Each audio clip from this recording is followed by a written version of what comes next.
أعوذ بالله من الشيطان اللعين الرجيم. بسم الله الرحمن الرحيم. الحمد لله رب العالمين بارئ الخلائق أجمعين، والصلاة والسلام على جميع الأنبياء والمرسلين، سيما من سمي في الآفاق بأحمد وفي الأرض بأبي القاسم محمد.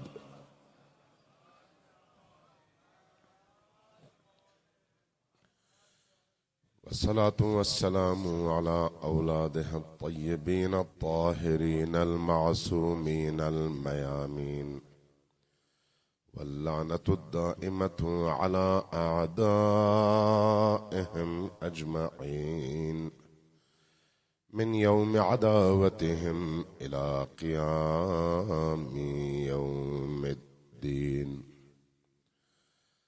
أما بعد، فقد قال الله تبارك وتعالى في كتابه المجيد وهو أصدق القائلين وقوله الحق. بسم الله الرحمن الرحيم. اليوم أكملت لكم دينكم وأتممت عليكم نعمتي ورضيت لكم الإسلام دينا. صلوات بر محمد وآل محمد.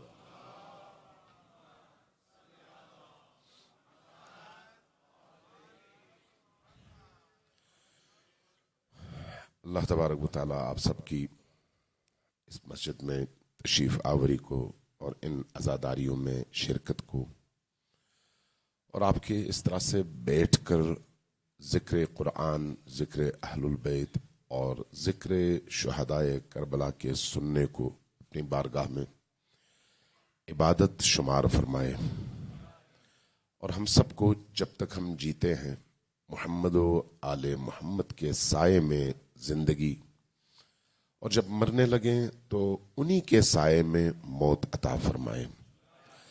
ایک دفعہ سب مل کر ذرا اونچی آواز سے وعجل فرجہم کے ساتھ درود پڑھیے بر محمد و آل محمد۔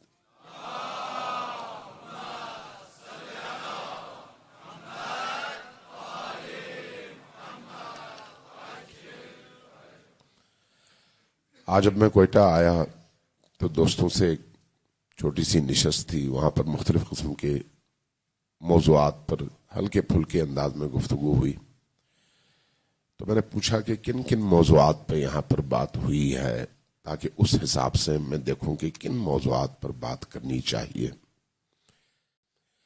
تو سوچا کہ اس موضوع پر ذرا آپ کی خدمت میں چند باتیں عرض کی جائیں اور دیکھا جائے کہ اگر آپ لوگوں نے یہ محسوس کیا کہ اس موضوع کی ضرورت ہے تو پھر اس بحث کو مزید آگے بڑھایا جائے۔ صلوات بھیجیے بر محمد و آل محمد۔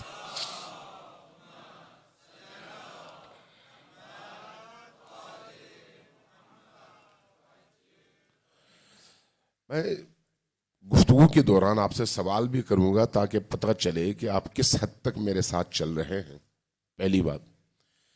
دوسری بات، بعض موضوعات کے حوالے سے میں جاننا چاہوں گا کہ آپ کی اپنی سوچ اور فکر دینی فہم کے حوالے سے کس سطح پر ہے، تو اس لیے درمیان میں اگر میرا کوئی سوال ہو تو اس کا جواب آپ ضرور دیجیے گا، پہلی بات۔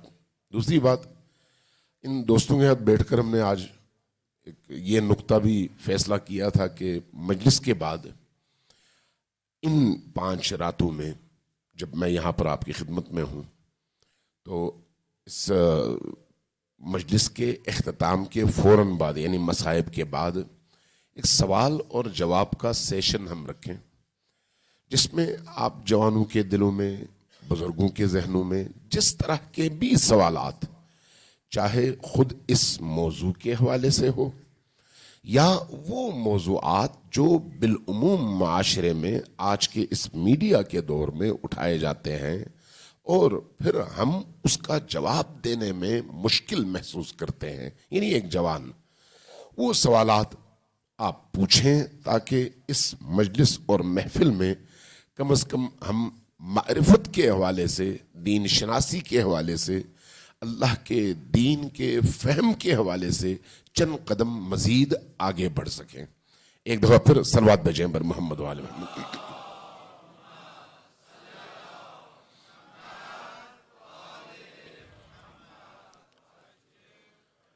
ہمارے معاشرے میں عام طور پر جب عبادت کا تصور آتا ہے تو عبادت ہم سمجھتے ہیں محراب عبادت میں کھڑے ہونے کو، عبادت ہم سمجھتے ہیں قرآن کریم پڑھنے کو، عبادت ہم سمجھتے ہیں روزہ رکھنے کو، عبادت ہم سمجھتے ہیں حج پر جانے کو، عبادت ہم سمجھتے ہیں دعائیں اور مناجاتیں پڑھنے کو.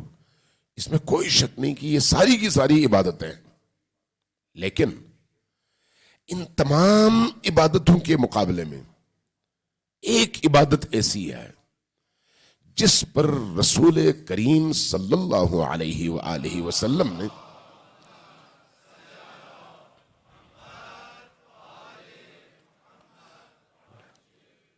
اتنا زور دیا، اتنا زور دیا، اتنا زور دیا کہ لوگ پریشان ہو گئے. وہ کون سا نقطہ ہے؟ فرمایا تفکر ساعت، تفکر ساعت افضل من عبادت 70 سنہ. چند لمحوں کے لیے یا ایک لمحے کے لیے اپنی عقل کو بروئے کار لانا، سوچنا، غور و فکر کرنا، تدبر کرنا، تفکر کرنا، تعقل کرنا، 70 سال کی عبادت سے زیادہ افضل ہے. اب آپ ذرا سوچئے کہ کون سا ایسا تفکر ہے جس کے لیے چند لمحے انسان نکال سکے اور سوچ سکے. تو اللہ کے رسول کی نگاہ میں یہ جو عبادت ہے 70 سال کی عبادت سے بہتر اور برتر ہے. وہ کون سی عبادت ہے جس سے یہ ایک لمحے کی سوچ، تفکر، تعقل اور تدبر برتر ہے؟ یقیناً وہ عبادت ہے جس میں تفکر نہیں ہے، جس میں تعقل نہیں ہے، جس میں تدبر نہیں ہے، جس میں گہرائی نہیں ہے، جس میں عقل کار فرما نہیں ہے. بس لوگوں کے دیکھا دیکھی ہم بھی عبادت کر رہے ہیں. تو گویا دو چیزیں سامنے آئیں. ایک وہ عبادت جو معرفت کے ساتھ ہے، جو ادراک کے ساتھ ہے، جو فہم کے ساتھ ہے، جو تعقل اور تفکر کے ساتھ ہے. ایک وہ عبادت جو ان تمام چیزوں کے بغیر ہے اور صرف ہم سن سن کر نمازیں، روزے اور باقی ساری عبادتیں انجام دیتے ہیں.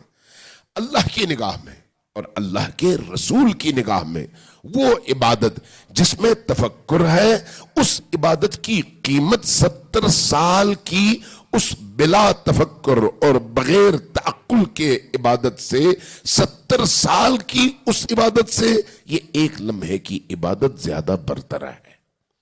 اب اس کی آپ مثال دیکھیں. نبی کریم صلی اللہ علیہ وآلہ وسلم مسجد میں داخل ہوئے.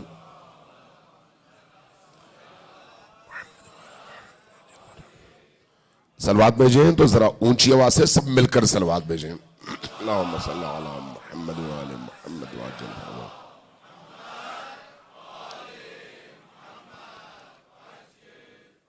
یہاں پر بھی خود صلوات کے حوالے سے ایک بات عرض کروں، اس کے بعد آتے ہیں پھر موضوع کی طرف. یہ جو صلوات ہے نا، یہ اس لیے نہیں ہے کہ آپ کی تھکن اتاری جائے، اس لیے نہیں ہے کہ خطیب کو ریسٹ ملے. یہ خود ایک مستقل عبادت ہے اور ایسی عبادت ہے جو خود چابی ہے باقی بہت ساری عبادتوں کی. اس لیے اگر نماز ہو صلوات نہ ہو تو وہ نماز نہیں ہے. دعا ہو صلوات نہ ہو تو اس دعا کی قبولیت کی کوئی ضمانت نہیں ہے. اس لیے صلوات بر محمد و آل محمد کو اللہ کے رسول نے اور اہل البیت نے اتنی اہمیت دی کہ فرمایا کہ ہر مشکل کی چابی صلوات بر محمد و آل محمد ہے، ہر درد کی دوا صلی اللہ محمد و آل محمد. کی دوا صلوات ہے، ہر مشکل سے نجات کا رستہ صلوات ہے، ہر عبادت کی قبولیت کا دروازہ صلوات ہے۔ اللہ کی بارگاہ میں اپنے مراتب کو اگر بلند کرنا ہے تو اس کا سب سے سریع اور سب سے تیز رستہ صلوات ہے۔ انسان اگر ہزار مشکلات میں گرفتار ہو، ان مشکلات سے نکلنے کا رستہ خاموشی کے ساتھ نبی اور آل نبی پر صلوات بھیجنا ہے۔ اس لیے کہ یہ ایک صلوات ہے، لیکن انسانی زندگی کی ہزار مشکلات سے نکلنے کے جتنے بھی دروازے ہیں، وہ دروازے اگر کھلتے ہیں تو صلوات پر محمد و آل محمد کے ذریعے سے کھلتے ہیں۔ صلوات بھیجیں پر محمد و آل محمد۔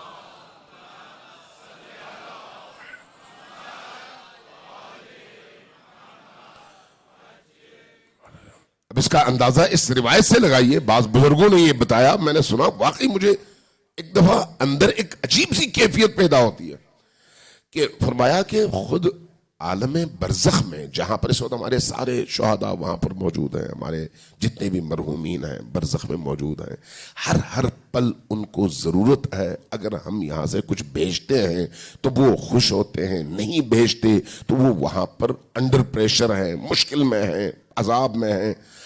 اس عالم برزخ کے حوالے سے فرماتے ہیں کہ وہاں پر بعض بڑے بڑے اولیاء، بڑے بڑے اللہ کے ولی اللہ سے درخواست کرتے ہیں کہ خدایا ہمیں یہاں پر صرف ایک دفعہ صلوات پڑھنے کی اجازت دیتے، صرف ایک دفعہ۔ وہ کیوں؟ اس لیے کہ صلوات پڑھنے، عمل کرنے کی دنیا یہ ہے، وہ تو نہیں ہے۔ وہاں پر کیا ہے؟ وہاں پر جو کچھ یہاں پر کیا گیا ہے اس کا ثمر اور اس کا پھل لینے کی دنیا ہے، چاہے وہ خیر ہے چاہے وہ شر ہے۔ اس لیے وہاں پر وہ جب دیکھتے ہیں کہ ایک دفعہ درود پڑھنے کا ثواب کتنا زیادہ ہے اور اس کی نعمتیں اس دنیا میں کتنی عظیم ہیں، تو ان نعمتوں کو دیکھ کر وہ اولیاء اللہ سے درخواست کرتے ہیں کہ خدایا ہمیں یہاں پر صرف ایک دفعہ صلوات پڑھنے کی اجازت ہے، صرف ایک دفعہ۔ تب اللہم صلی علی محمد وعلی محمد وعجل فرجهم وعجل فرجهم۔ تب اللہ کی طرف سے جواب آتا ہے، اگر تم نے صلوات پڑھنی تھی، درود پڑھنا تھا، تو اس دنیا میں پڑھ کر آتے۔ یہ جگہ عمل کی نہیں ہے، یہ جگہ اس عمل کے نتیجے کے حصول کی جگہ ہے۔ اس لیے اس وقت ہم زندہ ہیں نا، ہمیں اللہ نے حیات دیا ہے، اللہ نے زبان دیا ہے، اللہ نے دل کی دھڑکنیں دی ہیں، اللہ نے شعور دیا ہے، اللہ نے یہ فہم دیا ہے۔ چلتے پھرتے، اٹھتے بیٹھتے، گھر جاتے ہوئے، گھر سے نکلتے ہوئے، نوکری پر جاتے ہوئے، واپس آتے ہوئے، کاروبار کے لیے جاتے ہوئے، واپس آتے ہوئے، بازار میں خریداری کے لیے جاتے ہوئے، واپس آتے ہوئے، جب موقع ملتا ہے، گاڑی میں بیٹھتے ہوئے، گاڑی ڈرائیو کرتے ہوئے، جب موقع ملتا ہے اپنی زبانوں کو صلوات سے معطر کریں، آپ کی روح نورانی ہوگی، دعا قبول ہوگی اور آپ کے درجات میں ہر گزرتے پل کے ساتھ اضافہ ہوگا۔ صلوات بھیجئے پر محمد و آل محمد۔ محمد و آل محمد وعجل فرجهم وعجل فرجهم۔ آگے جگہ ہے، تھوڑا سا آپ آگے آئیے، پیچھے والوں کو جگہ نہیں مل رہی اس وقت، تھوڑا سا مزید آگے آئیے۔ صلوات بھیجئے پر محمد و آل محمد۔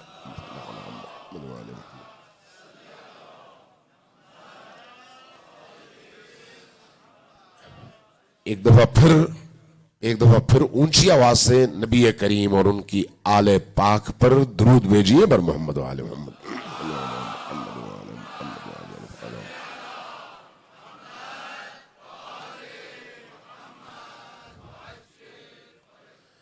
تم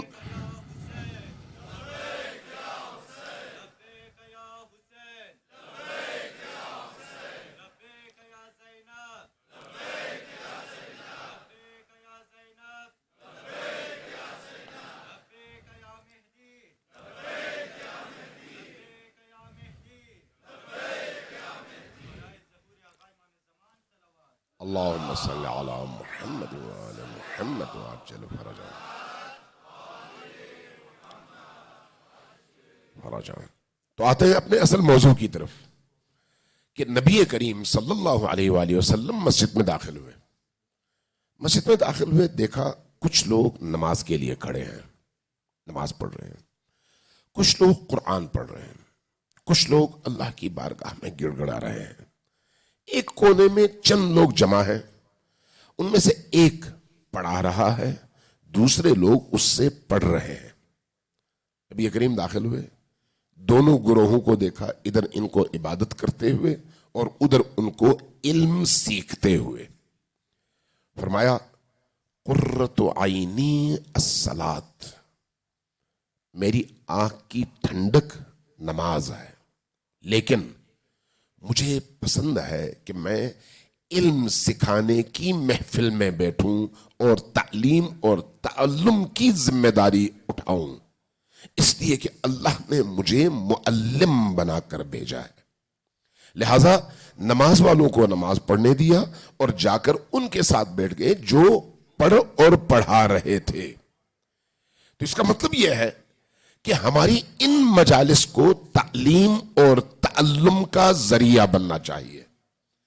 جتنا ہماری ان مجالس میں علم میں اضافہ ہوگا، معرفت میں اضافہ ہوگا، ہماری دین شناسی میں اتنا زیادہ گہرائی پیدا ہوگی، اور اس گہرائی کے نتیجے میں کوئی بھی طوفان آئے، چاہے ادھر سے چاہے ادھر سے، ہم کوہ استقامت بن کر کھڑے رہیں گے، ہمارے قدموں میں ذرہ برابر بھی لغزش پیدا نہیں ہوگی. لیکن جب علم نہ ہو، معرفت نہ ہو، تو ادھر سے ہوا آئے رخ ادھر ہو جائے گا، ادھر سے ہوا آئے رخ ادھر ہو جائے گا.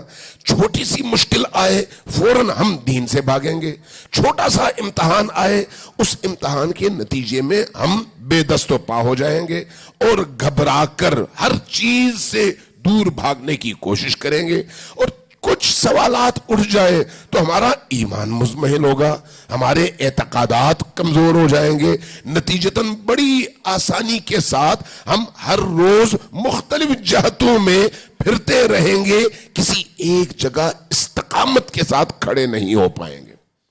کھڑا ہونا ضروری بھی ہے، اور اس کے لیے، اس استقامت کے لیے عقیدے، علم اور معرفت کا مضبوط ہونا بھی ضروری ہے. لہذا ان مجالس میں جتنا علم اور معرفت میں ہم اضافہ کر سکیں، یہ مجالس اتنی ہی زیادہ اللہ کی بارگاہ میں قابل قبول بھی ہے اور ہماری نجات کا ذریعہ بھی ہے. صلوات بھیجیے بر محمد و آل محمد.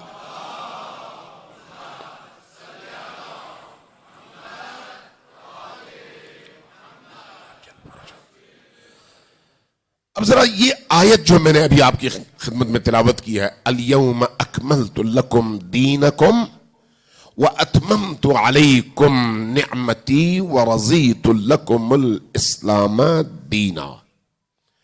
اس آیت کو غدیر کے دن نزول کے حوالے سے آپ عام طور پر سنتے بھی ہیں اور آپ سب کو یاد بھی ہے، چونکہ یہ آیت جو ہے فضائل امیر المؤمنین کے ضمن میں بیان کی جاتی ہے، اور بالعموم ایک شیعہ ہر سال کئی بار محافل اور مجالس میں سنتا ہے. لیکن ایک سوال ہے، وہ سوال نہیں اٹھتا، آج میں اٹھانا چاہ رہا ہوں. وہ سوال یہ ہے کہ تکمیل دین کا مطلب کیا ہے؟ تکمیل دین کس کو کہتے ہیں؟ الیوم اکملت لکم دینکم، یعنی آج تمہارا دین مکمل ہوا. تو کیا امیر المؤمنین کو امام مان لینا ہی تکمیل دین ہے؟ اس کے بعد آپ جو کچھ بھی کرتے پھریں؟ یا تکمیل دین کا مطلب یہ ہے کہ اب ایک ایسا دین تمہارے پاس پہنچ چکا ہے جس کی امامت کا پرچم علی ابن ابی طالب کے ہاتھ میں ہے، اور علی کے بعد علی کے بیٹوں کے ہاتھ میں ہے. اب یہ دین اس لیے کمپلیٹ ہے، اس لیے مکمل ہے کہ قیامت تک آنے والے انسانوں کی ہر ضرورت کو یہ دین پورا بھی کرے گا، اور اس انسان کی اس مادی اور اس معنوی دونوں زندگیوں کی تمام حاجات، تمام مسائل اور تمام مشکلات کا حل اس دین میں موجود ہے۔ اب یہ دین صرف نماز روزہ نہیں ہے، بلکہ زندگی کے تمام پہلوؤں پر یہ دین محیط ہے۔ اب اگر غور کریں تو محسوس ہوگا کہ نہیں، اس کا مطلب یہ ہے کہ صرف نماز روزہ نہیں ہے۔ نماز روزہ رکھنے کے بعد، نماز پڑھنے کے بعد، روزہ رکھنے کے بعد، باقی تمام عبادات کرنے کے بعد باقی جو زندگی ہماری ہے، کیا اس میں ہم آزاد ہیں؟ ہمیں عام طور پر نمازوں میں کتنا ٹائم لگتا ہے؟ 5 اوقات کی نمازوں میں زیادہ سے زیادہ اگر لگے تو 1 گھنٹہ۔ 5 اوقات کی ساری نمازوں کو جمع کر کے اگر اس کا دورانیہ نکال لے، زیادہ سے زیادہ 1 گھنٹہ۔ باقی 23 گھنٹے کیا دین سے متعلق ہیں یا نہیں ہیں؟ کیا باقی 23 گھنٹوں میں بھی یہ دین موجود ہے یا نہیں ہے؟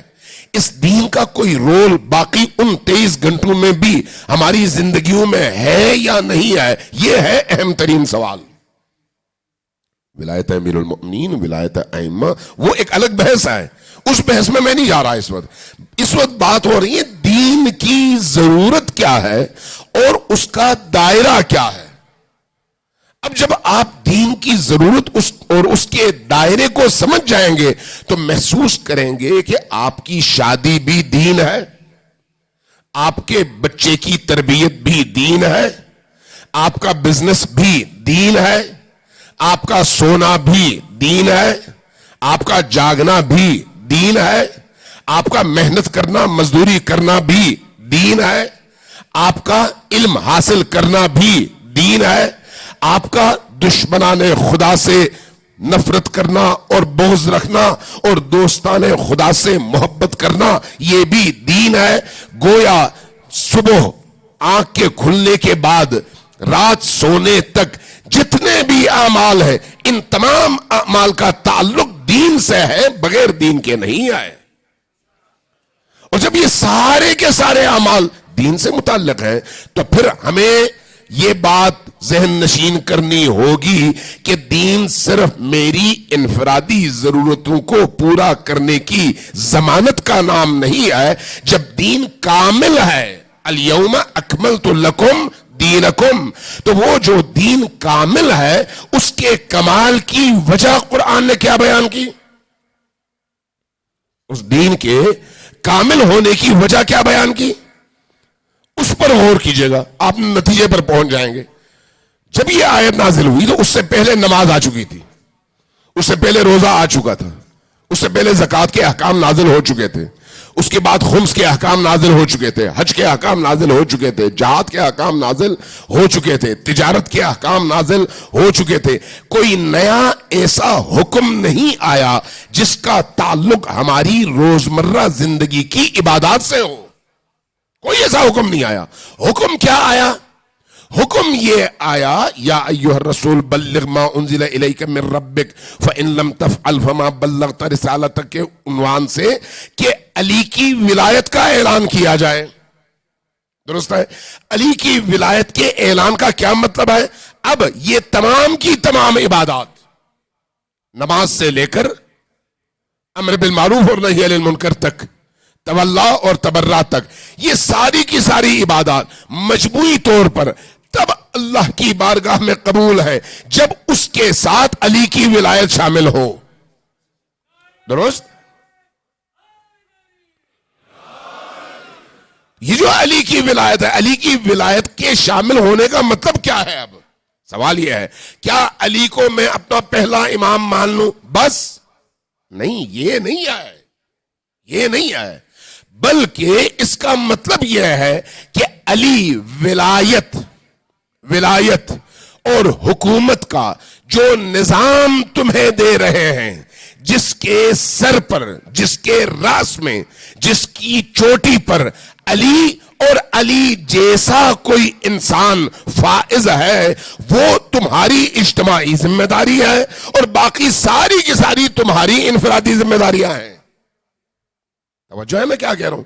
یعنی اگر علی کو آپ علی کی ولایت کو ہٹا دے تو کیا بچتا ہے؟ موجودہ اسلام جو کم از کم 1.5 ارب انسان جس کو مانتے ہیں، لیکن کیا